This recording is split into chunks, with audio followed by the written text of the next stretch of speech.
mushrooms, mate. So I think this here is one of the mushrooms we're looking for.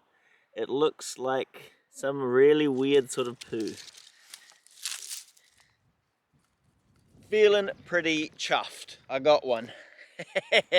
So one of the things I'm always worried about is that if I go off the path I'm on, am I gonna miss a mushroom?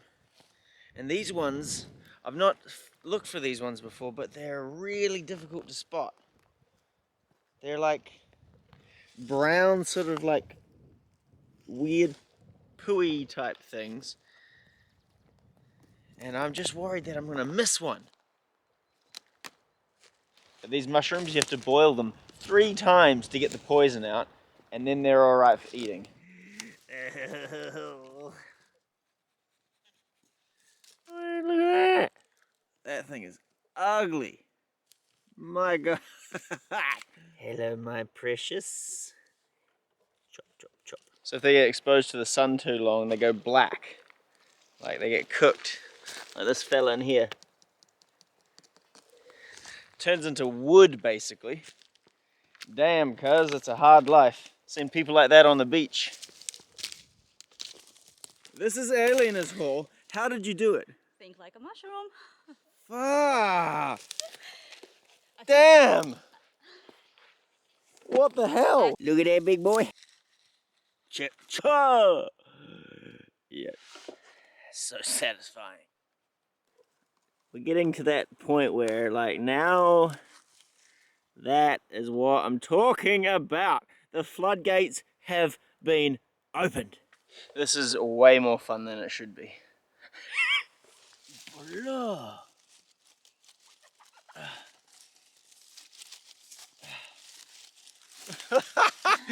What the fuck is this thing? This is like, yeah, a really ugly brain. I think I hit another mother lode. Holy shit. Look at these bastards. See, apparently these don't even taste that good. Well, at least compared to guiliness, but a hobby is a hobby, right? So if you can eat it, maybe after 2 or 3 boils, it's worth it. And I never even liked mushrooms growing up. Freaking hated them. But something about this experience brings me closer together with mushrooms. All right, you look after those mushrooms, okay? Bye.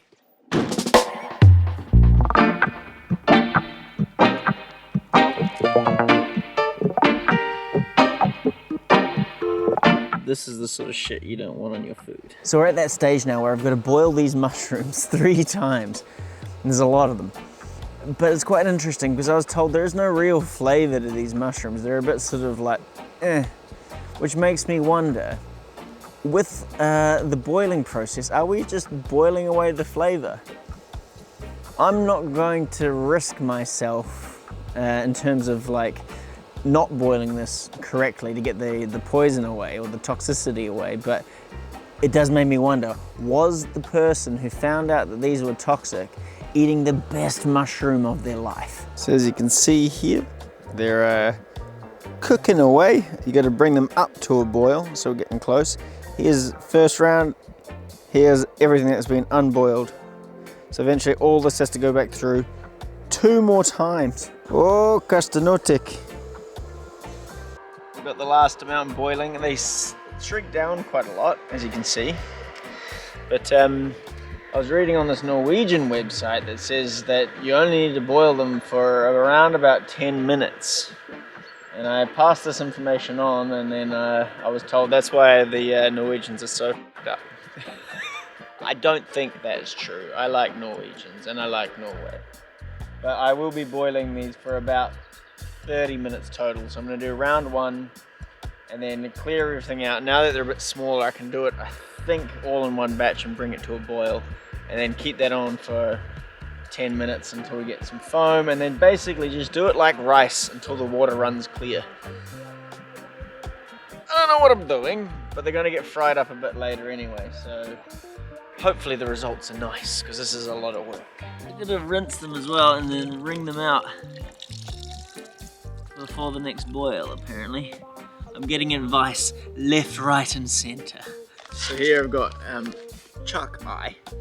I've not worked with this meat before, but what I'm going to do is I'm going to section it off into steaks, and I'm going to sous vide it and then slap it on the griddle and get an amazing sear. Apparently it's quite tender, but maybe not so refined as a normal ribeye. So I've got the sous vide going here, and then I've got the mushrooms on their final boil here.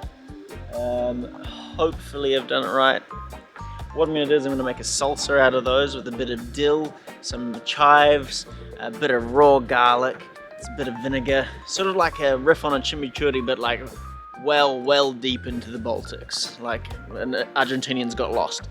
But that's all going to get done on the, where is it? The griddle. I can sort of see the slotted spoon beneath the water here, so I'm going to call this done.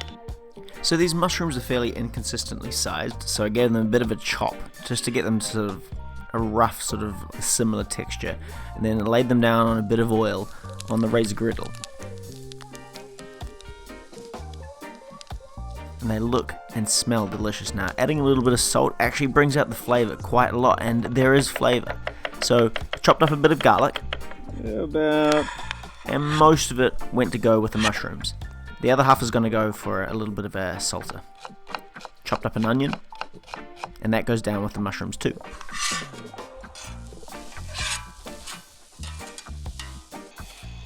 And finally some chives.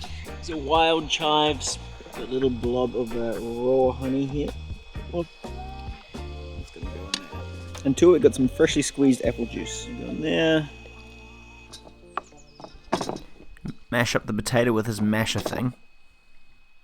So I oiled up the griddle and got a good sizzle going. Now sous vide and griddling is a match made in heaven.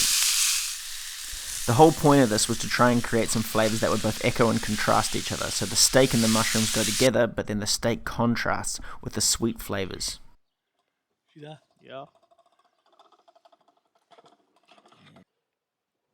Oh yes.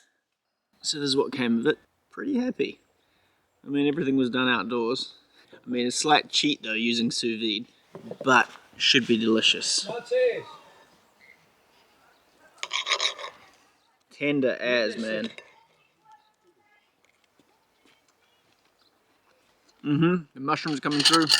Slight touch of honey in there and just a little bit of apple. Probably could have done with like a more base herb in it, like a rosemary, but I forgot. But for what it is, it tastes pretty damn good. Mixed method, way to go.